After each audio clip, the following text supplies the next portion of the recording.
सुरगाणा तालुक्यातील पळसण ग्रामपंचायत अंतर्गत येणाऱ्या पातळी या पाड्याला दरवर्षी उन्हाळ्यात भीषण पाणी टंचाईला तोंड द्यावे लागते। येथील आदिवासी बांधवांनी उन्हाळ्यात जाणवणारी ही टंचाई लक्षात घेता शासनावर अवलंबून न राहता स्वखर्चातून वनराई बंधारा बांधला।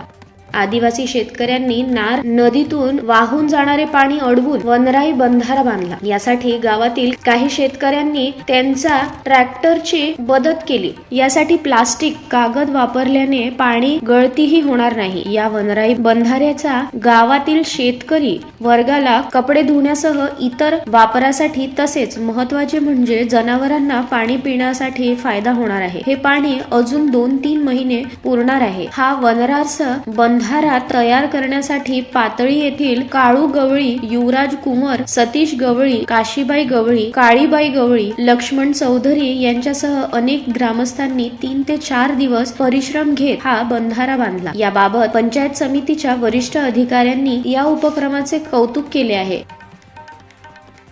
लक्ष्मण बागुल, जनमत लाईव्ह न्यूज, बोरगाव।